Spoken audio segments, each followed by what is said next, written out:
it's Robin, RsIslandCrafts, and welcome to my studio. This is my Whip It Wednesday video where I show you the crafty goodness that I worked on this week. Thank you guys so much for hanging out with me while I worked on the string block portion of my new eyeglass cases. In the description box on this live stream is a link to the original tutorial that I did about 5 years ago. So here is the new version. I made this one a little bit larger so it does fit my very large sunglasses. It also fits a rotary cutter. This is just a regular 45 millimeters, so that fits in there nicely with plenty of room. And the reason I upsized it is so that it would fit the 60 millimeter. And look at that. Now this one has these real large bits to it, so sometimes it gets caught on it. With a little wiggle, it fits in there nicely. There's still a little bit of space in there. It just takes a second to get it to go past the outside edges. With these little bumpies here, they tend to get in the way. But if you put it in upside down, I know this isn't the way you would normally store it, but if you were to put it in upside down, it does fit. It's all the way at the bottom. It does fit the width of it, no problem. This one's actually finished and sewn. And these still need to be sewn on the edge. They're just waiting their turn. I ran out of ambition Sunday night and just did not feel like finishing them. I love this green and purple together. I tried to use a mixture of the jelly roll strips so that they would have a variety. So like this is all of the flowers. This was the 70s, the more of the browns and yellows. And then this one, of course, is the polka dots. I thought these two would be really sweet fabrics for a baby quilt. This one's my favorite if I were to use those fabrics or those colors for a baby quilt. And this is just rainbow fun. This is just rainbow fun. Now, just a smidge in the corner, but the yellow's on there. I used a white lining fabric for all of them. They're white on white. Some of them have a white with like rain lines and stripes and dots going down it. And the other one has a bunch of little cross hatching. See, cross hatching. So it's basically white on the inside because I thought you're not going to see much of the lining. There's really not a need to have it to be fun and match the outside or anything like that. White on white works fine. I did start making some fabric postcards and I got a little bit involved in this and I forgot that I was supposed to be doing this because I was easily sidetracked.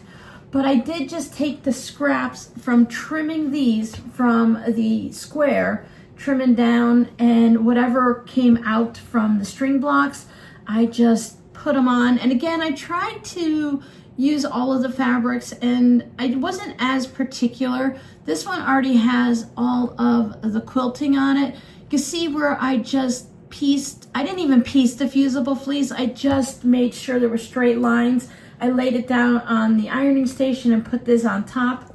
I did put all of my scraps onto a very lightweight fusible interfacing before putting it onto the fusible fleece and then quilting it. I really like to do the diagonal quilting. There you can see another one that's pieced. Once it goes onto the fabric postcard, the piecing is never noticeable, especially with all the scraps that are just laid on there. And then this is the one that I realized halfway through that, Robin, you should really stop what you're doing and work on finishing these up because that's more important than the fabric postcards. But I find them to be just so relaxing. I guess I quilted more than I realized because it's really easy just to put something on the TV or I have it on my little, sometimes words, they just flip right out of my brain and I can't think about it. Tablet, that's what it's called. So I just put on my little tablet and I sit there and listen to something, an audiobook, or I've been rewatching Grey's Anatomy. I haven't gotten to the point yet where I stopped watching it. Now, even this little spot right here where you can see the space, it's not going to matter in the end. So by taking it and just laying it together, I used to take them and do the zigzag and frankenpiece it like I do with batting, but then I realized doesn't really matter for the fabric postcards. I can just lay the pieces down. Now we're into the ones that I never finished yet. I'll work on these throughout the week. It's nice to have a little project like this that I can just work on and do a little brainless sewing. This was the first one I made, and I made the best use of the rectangular scraps. I like doing like a piano key border, and then I have a piece of fabric that goes over all of those edges, and then it also goes over whatever I do down here at the bottom. It doesn't hurt that it has all of the fun bright colors, so this one is definitely my favorite. Now on our Friday tutorial, I showed you how to put a pocket into the outside of a zipper pouch. So I took this fabric and I used that in the lining because you're going to see inside the pouch all the time when you're going in and out of it. So having a fun lining here is more important than here. While you will see the inside, you're not going to see that much of it. So the white lining works out really well. I like to save the good fabric where it's going to be noticed and used best versus somewhere that it's not going to be seen as much. So if you haven't seen the video yet, go ahead and go back and watch the video. I thought it was really fun. I showed you how I did a test one and I made a short pocket, then I made the taller pocket, and a lot of us voted that somewhere in between is about perfect. I think halfway across the pouch is about the right height. Sometimes I have to make 3 to 5 of a project before I figure out the exact measurements. But when you watch the video afterwards, head down to the comments. There are some suggestions down there about different ways to keep the pocket safe and close it up. I did not show how to put a button in or a snap or Velcro because I've been learning that I should not overload the videos with too much information. I already give enough tips and tricks throughout that I can do a second video now to show how to add a snap and a Velcro. So if someone just wants to make this as a project, they can just make it and not be overwhelmed. I've shown before in the past in tutorials or given information about adding snap closures and Velcro to things, and it really just, it's too much information for the new sewers. So if it's the first time they're doing their project, they just want to make it as is, and then they'll come back and look for a video tutorial on how to make sure the pocket is a little more secure. These are pretty tight, and I guess it depends on how you're going to use it, because if you're just going to throw this in a bag or into a backpack or something, I feel, at least in the beginning, they feel pretty secure that things are going to stay in there, but it doesn't hurt to add a little snap or some Velcro. And for the larger pouches, you can also do a little stitching line to separate them out, just like you would for a pocket and a lining. This is really just a tote bag pocket on the outside. Now my patrons and I have been working on our apple tree lane little center part of a quilt. So I am at this point getting ready to quilt it. We talked about it on the live stream, and I really just think I want to change the backing, even though this is fused down. With the temporary spray adhesive, it does get a little troublesome because of this fuzzy batting. When I'm using my cotton batting, I don't have any problems, but I want to show you something. I was purchasing some cheap knockoff Warm Company warm and natural batting. The problem I have with this is, can you see that right there? Now that's a lightweight interfacing that I did not add to it. This is actually part of the batting. Now this lightweight interfacing is supposed to hold all of the batting bits together so it stays. So this is just set there on top. I don't know how they make it. I'm just gonna guess based on reading other descriptions that this is just set on top of the cotton batting. Now the cotton batting is supposed to be either glued or shot into this so it stays together, but as soon as it arrived in the mail, it was already looking like this. Now I paid half price of what I normally would pay, and I got twice as much batting. So that was a really good deal. And I will use what I have. I have 2 crib size pieces of batting, I believe is what I purchased. And it'll work fine for tote bags, and it'll be fine for, zipper pouches and stuff, is why I bought it. And it's gonna be fine for this mini quilt because I'm going to go ahead and quilt it, so it'll be okay.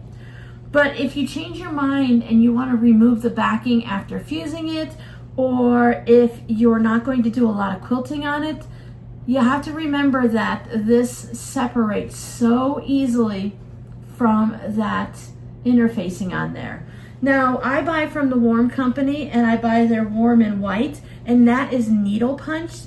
So it's like when they use those needles to take the little bits of wool and they turn it into an animal or a wool ball for the dryer or something like that. There's a bunch of needle punching, and it takes all of those fibers and it holds it together. And it doesn't separate like this.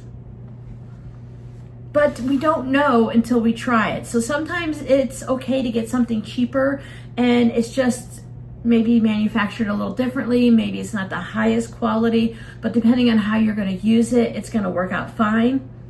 But I'm going to go back to ordering my regular batting just because it's something I've used from when I very first started quilting, probably early 2000s, and I just prefer it. Every time I veer off of it, I find that I'm just not happy with what I'm using.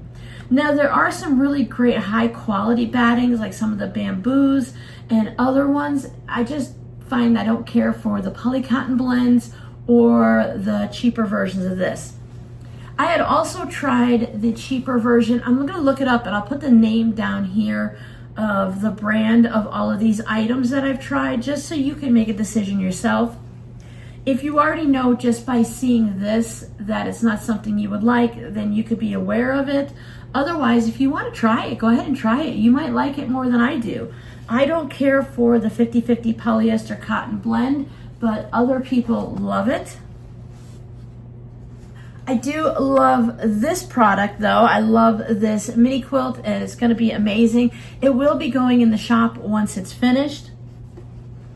But I did try the fusible fleece version that they have on Amazon, and I have to say it's okay. I can really see through it. It's not thicker. The Pellon fusible fleece has this layer of fleece on it, and it reminds me of like a batting, so you can't really see through it very much, but the cheaper version, when you use it, you can see through it. So if you're looking for something maybe to add a little structure to the lining of a tote bag, I think it's a really great product. It stays adhered really well. It just doesn't have that bouncy quilted feeling. Now, I think it's great. I will probably purchase it for my fabric postcards because I don't need a lot of structure, or I don't need that really poofy quilted soft feel to it. I just want something to be able to quilt my scraps down to, because the backing board, the comic book board, is what gives it that structure that I'm looking for. I just want some type of a product to put on the back and able to quilt my postcard. So I have used that 100% lofty polyester batting that I absolutely will not use for a quilt, just because I like that crinkly cotton feel. I don't want a poofy quilt. I want something that I know is a handmade quilt and it has a certain feel to it. Now, my kids love the poofiness, but I don't. But it works great for fabric postcards, especially if I'm going to be adding all that quilting, because there's no poofiness left. Again, I just need that vessel to get me from the beginning to the end. But for my zipper pouches and mini quilts and stuff like that, I will stick with the Pellon that I prefer, and just know going in that I'm going to spend a little bit extra money for something that's of a higher quality that I'm looking for. Now, I don't mind going for something with a lower price whenever I can. I buy generic cereal all the time because for that, it's the same. But I'm going to keep trying, and I'll keep testing out different generic things. I actually have some of that bro thread, it's like brother, but it's not. It's brother thread. It's thread with a bro in the beginning. I'll add that right here if I remember. So everyone's been raving about it over on TikTok, so I thought I would try it out, and it had a lot of fun pastel colors at a decent price. But I figure in the end, if it's not something I like for my higher end products, that it'll give me that color variety that I'm looking for when I just want to do a pink or pale green on my fabric postcards. For every product, there's a project that it's going to work for. Now, some items are just poor quality and they shouldn't be used for anything, but if you can save a little money, then I say go for it if it's going to work for you. So test it out, see how it works, and if you like it, great. And if you don't, move on to the next thing to try out. I have tried some of those fancier battings. I have a fusible batting in my closet. Now, I don't know if I saved any money. I probably spent more by going to the thrift store and picking up some clothing to repurpose into products for my shop. But I think for that, it's nice to just have that story to go with it. So now these boxy bags, once you put something in it, it's going to be able to stand up. It is a little squishy and floppier, but it does have its structure to it still. I used the fusible interfacing because if I were to quilt this, I would have to quilt it, in my opinion, on the quilting lines that are already there. And I just didn't feel the need to do that. So this is two pieces. There is a seam on the bottom, and on the inside, I used this creamy fabric that has some silvery flowers and some white flowers on it that I thought worked good. I showed it to you last week. So if you want to go back and learn more about it, here they are. I put up a picture last week of the jacket that was made that I used to make these. So I did trim the fur along the zipper area just to make sure it's nice and easy to zipper. If you were to purchase these or from another shop or from a store or something, and you have some fuzzies right along your zipper, I took my zipper and then I just folded it down. So here it is on the front, and then anything that was sticking up, I just gave it a trim, kind of like when you're doing a pom-pom. Just trim a little, and then I would bring it back down this way, and I would see if I had enough space. That tan zipper works really well with that. Make sure I had enough area in here, and then I tested the zipper out a few times. And so far so good. I don't see that it's getting stuck anywhere. But now that I'm done working on all of these little furry bags and these with the chenille, I was finally able to vacuum my room. I have a clean carpet again, and it looks really good. Now these will be going in the shop. I'm gonna try my hardest to get them up this week, but I have a couple of doctor's appointments to go through, and it really just messes up with my schedule and my day when I take time to go to these appointments. Zipper matches the lining, matches the pom-pom, and this one's just white. So as soon as I can get some good photographs, and when I do things like this, it tends to take me all day between getting the perfect picture, taking like 20 of each item, then getting them edited, and then messing it with some more, and popping it into the shop, making the listings. It just takes time. But I really like how these turned out. So if you can't wait and you want to call dibs, just let me know, because it's really easy just to take a picture and throw it in a listing, knowing that you guys already want it and that you're going to purchase it. I don't have to worry about all the measurements and the dimensions unless you ask me for them. The picture doesn't have to be perfect, and it just goes up quickly. That's why I say always call dibs if there's something you see that you like. So these will be going up as soon as I get that done. And once I sew these will be going up also. I do need to make a couple plain ones. I promised some cat fabric ones, so I need to make those, and then these will be ready to go in the shop. That's at the top of my list for later this week. I also have all of my Christmas ornaments, the folded hexagon ornaments. They are all ready to go, so I just need to photograph these. I haven't figured out how I'm going to do that, so I'll just do the best that I can. And they will also go in the shop. So they all have their snowflake buttons or their snowman buttons, and they are ready to go. I still have the sad 3 little keychains from our previous live stream at the early beginning of the month. So I haven't made any more, so I need to get on that so I can take pictures and also take new pictures of the ones that are in the shop. So if you guys ever want to see a better picture of something, you can either see it here on the Whip It Wednesday. The colors tend to show up pretty well in these videos, so I can always give you a better picture or do a little video. I think I can send videos into an email if they're short. These will probably be the first things to go into the shop because I find zipper pouches are the easiest. If you ever look in my shop, there's a wooden table that they sit on and then a white background. I actually take pictures right there. It seems to work the best. I bring out my big lamp and everything when I'm doing tons of photos, but just for a couple little things, they seem to do okay right there. It's small items like these and the keychains that I'm just struggling with. So your scrappy word for today is blue. I'm not sure if we've ever had a scrappy word as a color. So are you working on something blue? Let me know what you're working on down below in the comments. Oh, speaking of letting us know, I did fix it so when you guys want to post in the little community post area here on my channel, I had set it up, or YouTube automatically set it up so that I had to approve all of the comments and pictures coming through. It's all set now. It is slightly moderated so that hopefully it catches any type of spam that comes through. And I will start checking that, or I have been checking that regularly now. So if you want to post what you're working on, you should be able to head over to that little community post.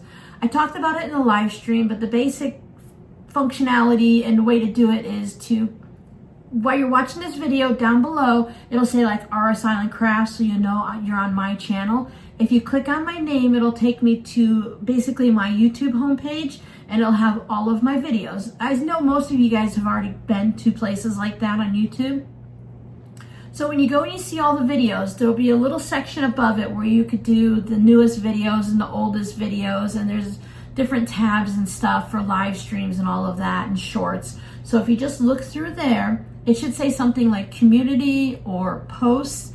Just click on all the buttons and see where you go. And if you get to the one, it should say posts on it. Based on what I've looked at myself, it should say posts, and then when you get there, it'll show the posts that people were doing as a practice during the live stream.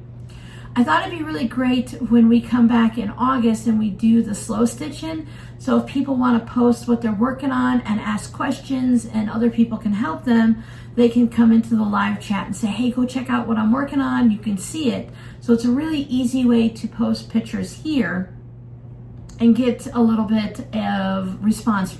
Not right away, but you know, people will be able to see what you're doing. I ask that you keep it to a family-friendly thing, so it can be crafting, but I always say you can post about your garden and your family. I would avoid putting up pictures of children though, because it is going out to everyone who can see it. It is set up that you have to be a subscriber to be able to post, and the only option is to be a subscriber for 24 hours. So that keeps it a little bit safer so that no bots and anything can just come in and put random things. So there's some AI bots that are like posting comments and putting up random things on other people's channels. So I just want to be a little careful and try to safeguard ourselves. So if you think you want to try it, then you have to be a subscriber. It's just safe that way. So I know there are some of you that just don't want to subscribe to a channel. So unfortunately, you won't be able to use it. So thank you guys so much for hanging out with me. YouTube thinks you'll like this video, and I'll put up something fun for you to watch here. So I'll see you guys next time. Bye.